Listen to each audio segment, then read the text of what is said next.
Oke, gue dan temen gue saat ini ingin membahas hasil dari evaluasi timnas Indonesia yang sudah berlaga di Piala Asia ya kemarin. Kita akan bahas pertama di pertandingan pertama di Piala Asia Indonesia melawan Irak. Nah, menurut lu gimana Tapi gue dulu ya, menurut gue ini di pertandingan pertama ini Indonesia melawan Irak memang ada level permainan yang gue lihat agak berbeda dari pertandingan di kualifikasi pra Piala Dunia lawan Irak pertama kali Indonesia dibantai 5-1. Di mana pada pertandingan pertama di Piala Asia saat ini ada perlawanan yang sangat signifikan di Indonesia. Itu terlihat dari berkurangnya kesalahan-kesalahan di sektor pertahanan seperti Jordi Amat, seperti Elkan Bagot, Rizky Ridho. Ada pengurangan kesalahan ya, walaupun ada terjadi kesalahan lagi di gol pertama di Irak. Memang gol pertama di Irak itu kalau nggak salah itu ada kesalahan di Rafael Strijk atau di Yaakob Sayuri, sehingga Indonesia kena serangan balik dan akhirnya 1-0. Tapi ada peningkatan level permainan di situ pas ketika 1-0. Marcelino golin diberikan asis oleh Yaakob Sayuri. Itu kan golnya berkelas banget si Marcelino.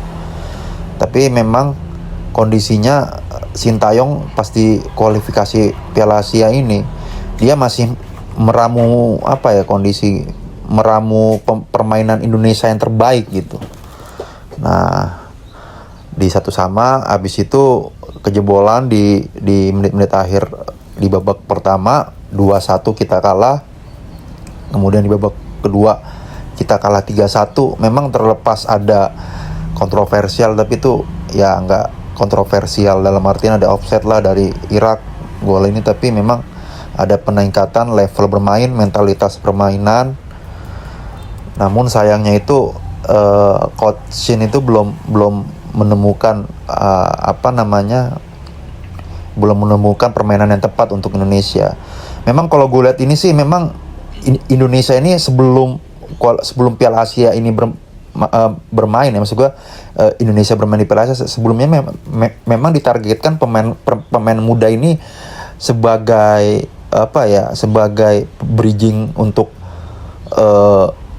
kepada ke diaspora di Indonesia. Jadi tujuan utamanya untuk bagaimana pemain naturalisasi ini bisa menyebarkan atau menyesuaikanlah kemampuannya kepada pemain lokal Indonesia. Nah, itu sudah mulai terlihat ketika Piala Asia pertama itu.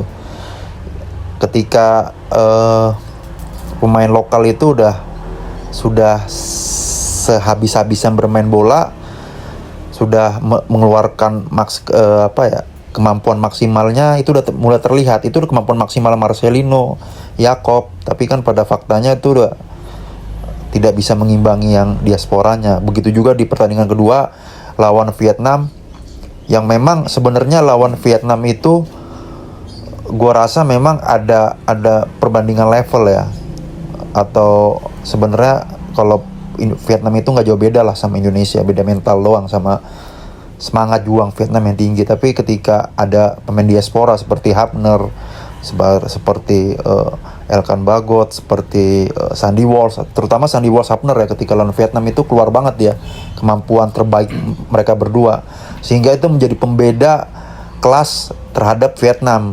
Vietnam itu kan di babak pertama itu benar-benar terkurang habis-habisan dengan Indonesia dan akhirnya kalah, menang Indonesia 1-0.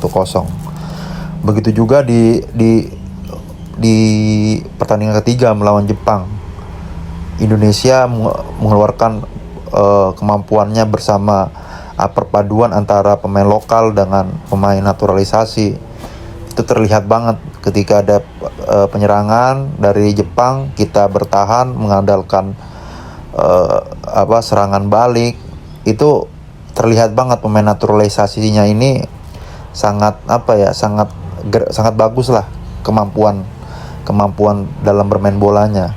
Namun sangat disayangkan itu tidak diimbangi oleh pemain lokal. Jadi dua pertandingan ini sebenarnya kita sudah mulai ada kesadaran diri, dalam artian kemampuan kita ini ya sebatas sebegitu gitu, seperti itu. Jadi ketika pemain diaspora atau naturalisasi itu pengen melakukan ada serangan balik atau taktikal dalam artian penyerangan, terlihat jelas sekali itu penyerang-penyerang lokal kita atau bagian depan kita seperti Jakob, seperti Egy, seperti Marcelino tidak bisa mengimbangi cara bermain mereka, yang akhirnya itu kegagalan terjadi dalam penyerangan balik Indonesia, terutama lawan Jepang dan lawan Irak. Itu berkali-kali saya lihat tuh seakan-akan pemain lokal itu ketika megang bola bingung, dia mau ngoper kemana, mau kemana, itu bingung.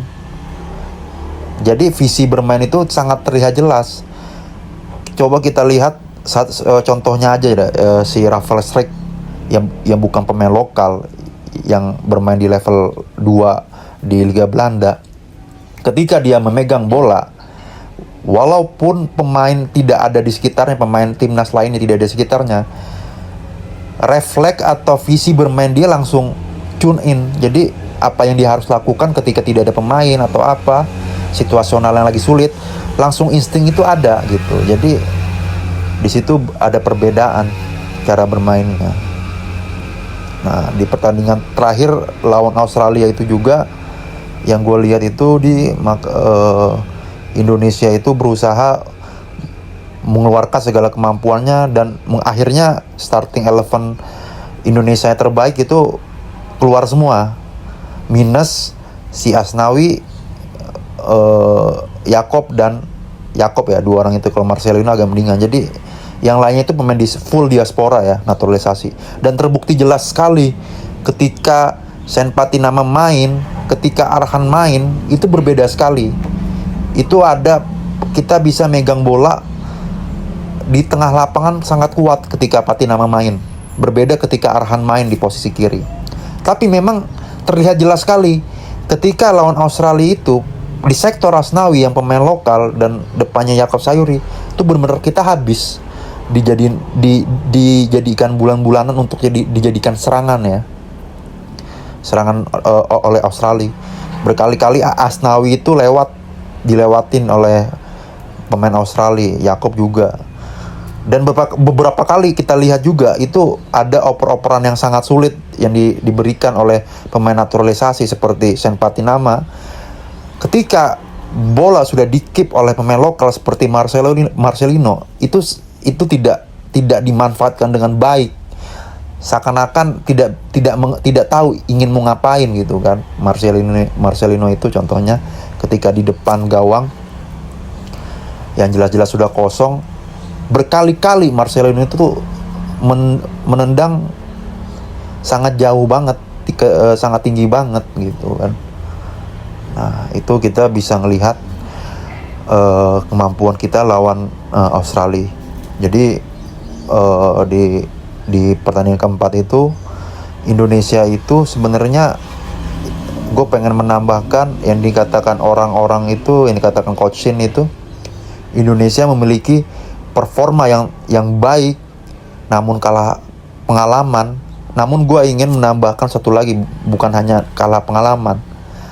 Yang paling utama sebenarnya kalau menurut gue, adanya ketidakseimbangan antara pemain lokal, kemampuan pemain lokal dengan kemampuan pemain diaspora Indonesia, yang akhirnya membuat situasi di dalam lini Indonesia itu jadi hancur, jadi jadi kacau.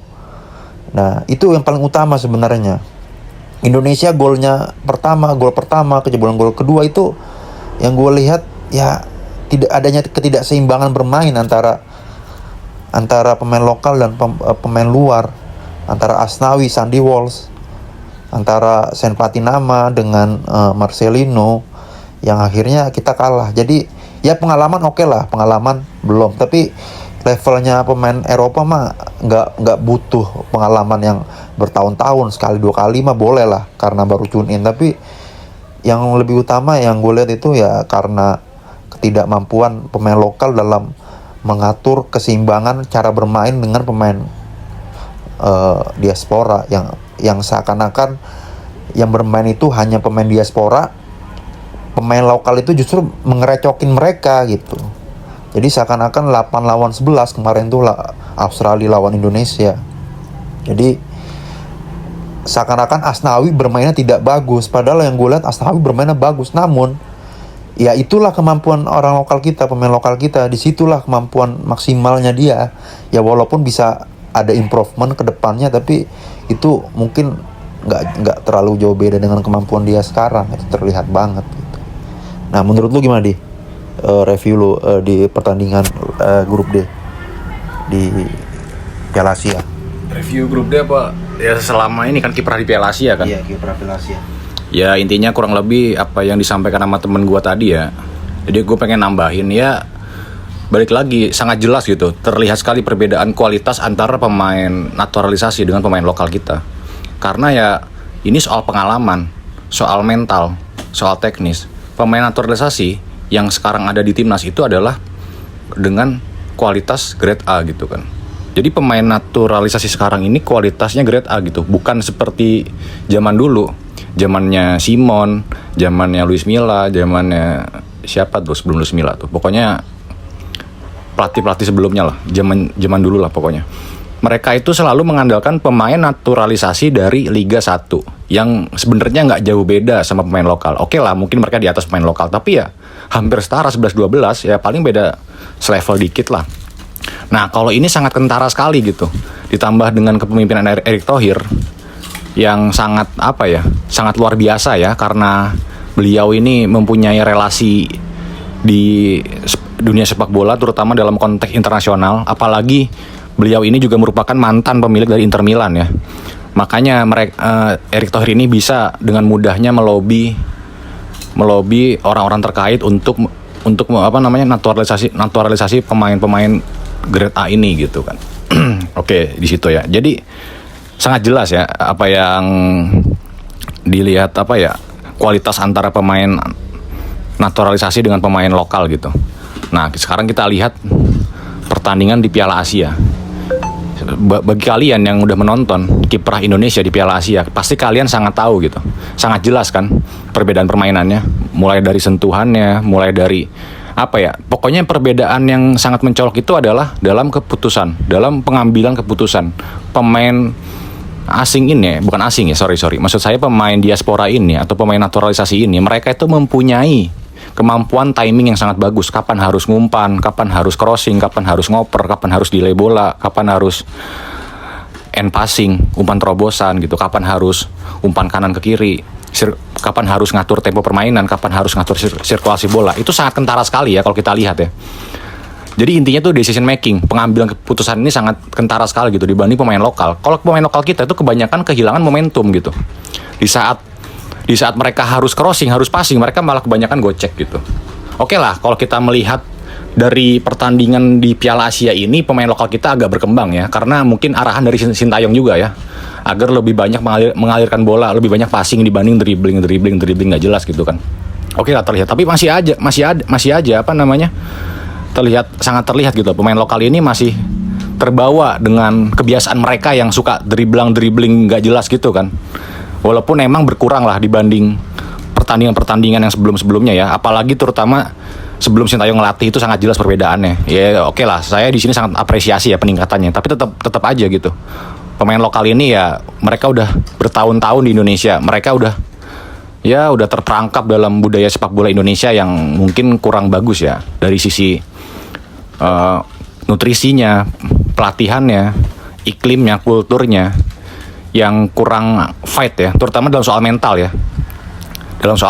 Tapi semenjak Sintayong melatih, pemain lokal ini sangat jelas peningkatan yang signifikan, yaitu fighting spiritnya. Sangat berbeda jika kita melihat Sintayong sebelum melatih Indonesia gitu kan. Nah itu seperti itu sih. Nah dari Piala Asia ini yang gue lihat yang paling bagus itu ya lawan Australia, itu sangat jelas tuh. Yang tadi dibilang sama teman gue kan, sebagian besar itu kita menggunakan pemain lokal, pemain diaspora. Di sini sangat terlihat sekali kualitas Eropanya, sentuhannya, build up permainannya, set up play-nya, ngatur serangannya. Tapi emang kekurangan kita emang di finishing. Kekurangan kita belum ada striker yang tajam ya. Belum ada sesosok target man yang bisa yang bisa menyambut bola itu dengan baik gitu loh. Mungkin ya kita dengar kabar berita baiknya bahwa ada beberapa pemain yang akan segera dinaturalisasi oleh PSSI seperti Jai Itzes, Ragnar, dan Tom Haye ya.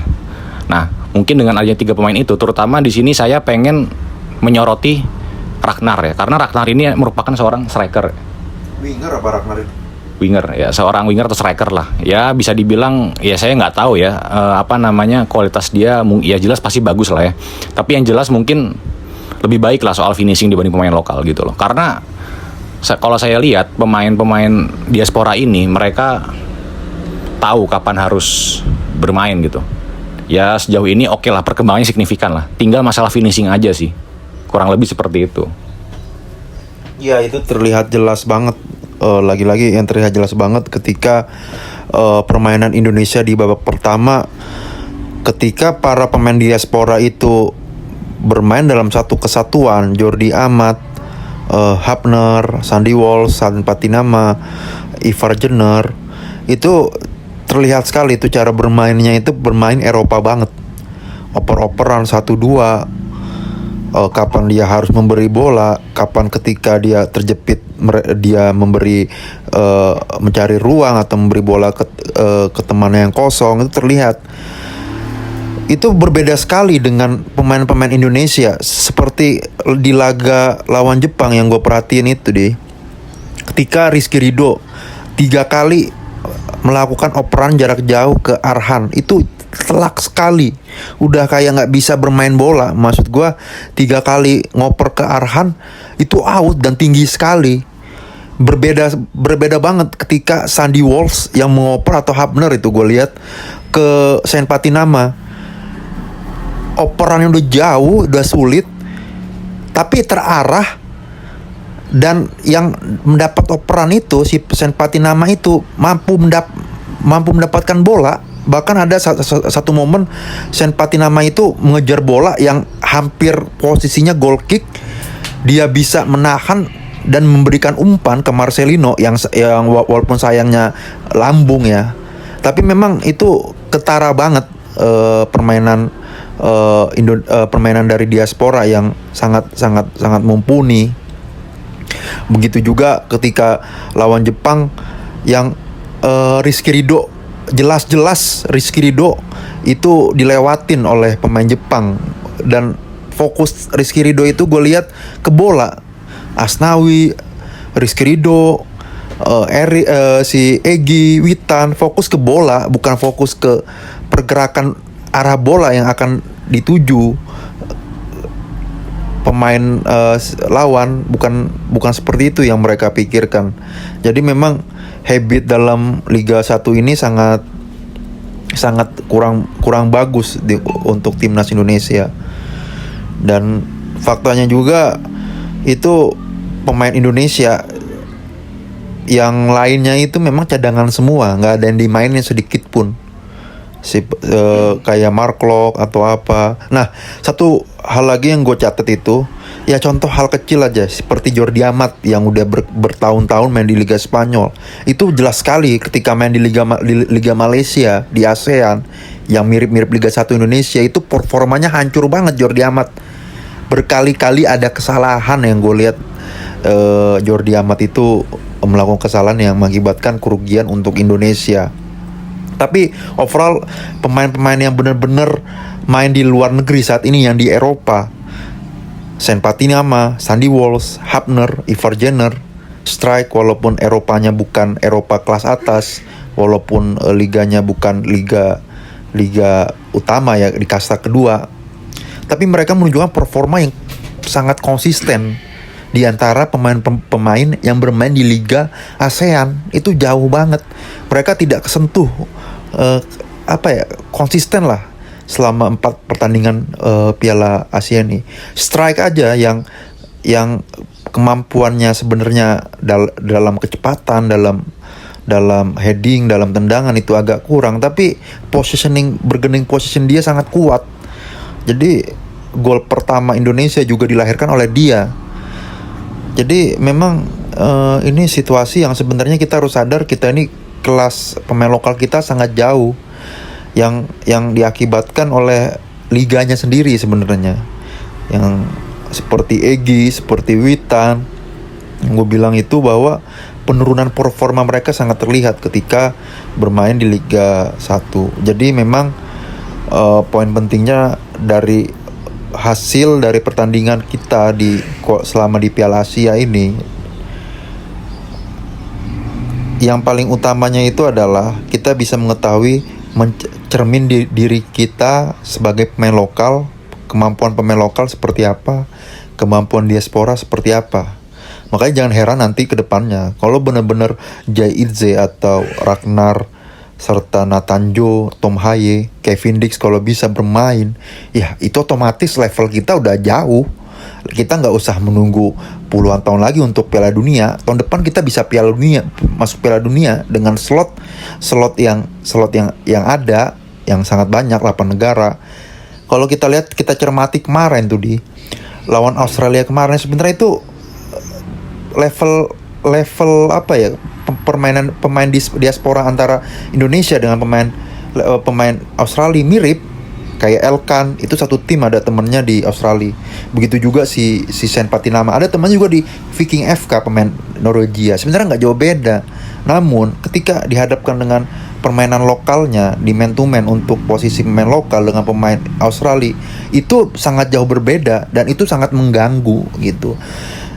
Australia aja, timnas Australia itu aja paling bagus aja itu di San Pauli, si Irving siapa tuh pemain Australia itu, dan itu di Liga 2 Jerman yang notabene bukan liga utama Jerman. Jadi sebenarnya kemarin tuh hampir imbang, tapi memang masalahnya kita tidak ada ketidakseimbangan bermain antara pemain lokal dengan pemain diaspora, yang seakan-akan kita ini kurang pengalaman. Padahal kalau yang gue lihat bukan kurang pengalaman, ketidakmampuan pemain lokal untuk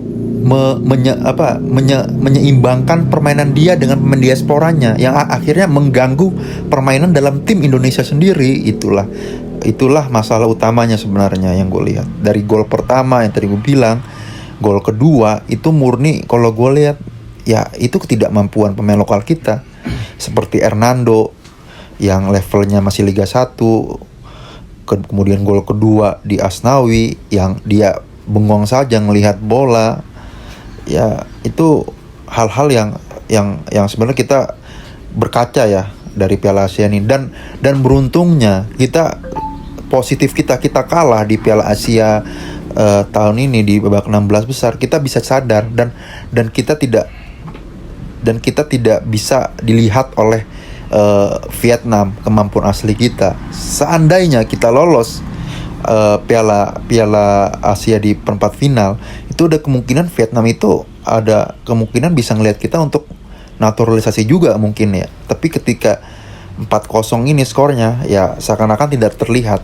Nah, ya kita harapkan di babak kualifikasi Piala Dunia di bulan Maret nanti, di bulan 3 nanti di tanggal 21 dan 26 di kandang Indonesia pertama dan di kandang Vietnam di tandang keduanya tanggal 26, itu kita bisa mengambil poin penuh 6 poin.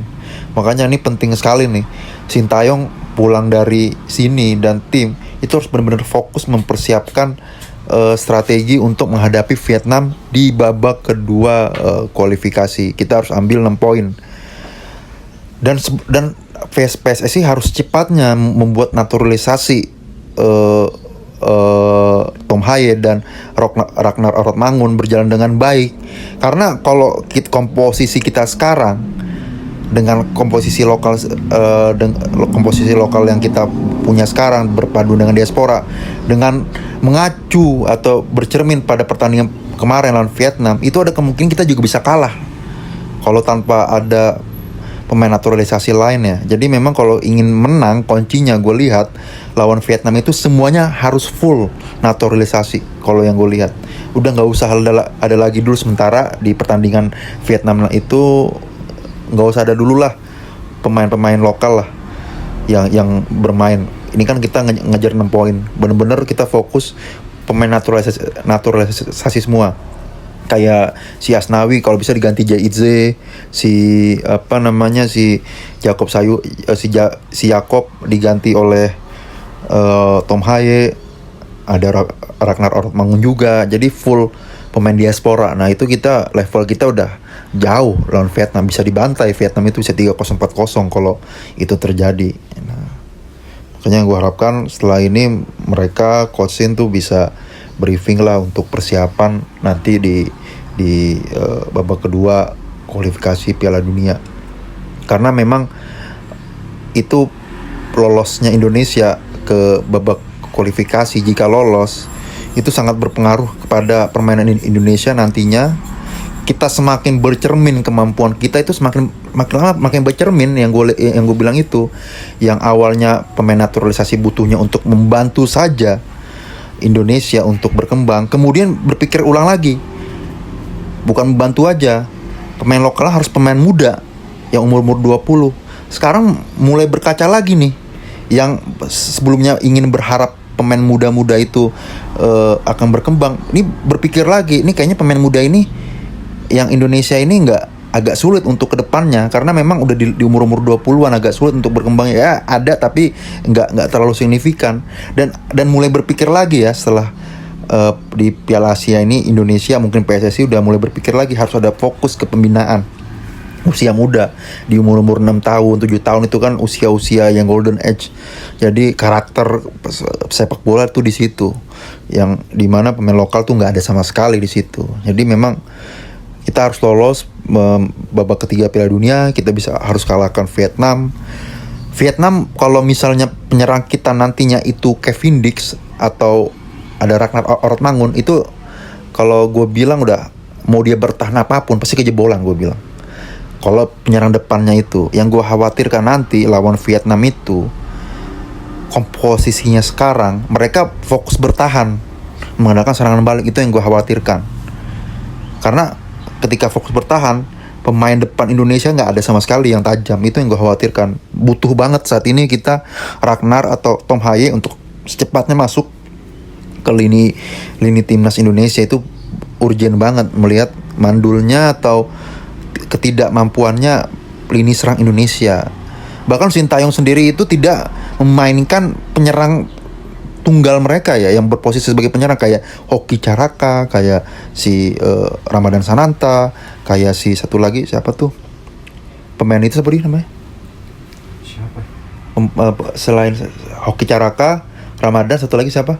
Dendi. Bukan Dendi juga, ada satu lagi itu siapa namanya yang sundulan itu, gue lupa tuh. Ada satu lagi, pokoknya satu lagi tuh Indonesia ada 4 penyerang, padahal mereka berposisi full sebagai penyerang ya, tapi kenapa tidak dimainkan? Dimas Derajat ya, karena ketidakmampuan mereka untuk bermain sepak bola di level Asia. Nah yang gue seperti itu. Bahkan kalau kita lihat lebih jeli, seluruh pemain diaspora itu tidak bermain di posisi dia.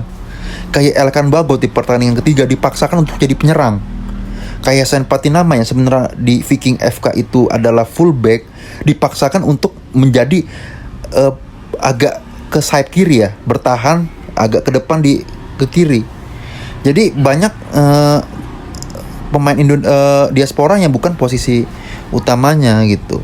Jadi kita butuh banget memang kalau ingin lolos Piala Dunia, mau nggak mau naturalisasi saat ini. Ya kalau misalnya yang banyak orang bilang lokal pride, lokal kebanggaan lokal, apa inilah pemain naturalisasi bukan orang Indonesia, ya kita harus mengaca diri ya. Kalau selama kita tidak mampu ya nggak usah dipaksakan ya. Kalau kita tidak mampu ya udah kita nggak usah bermain bola, ujung-ujungnya pasti kalah kelas gitu.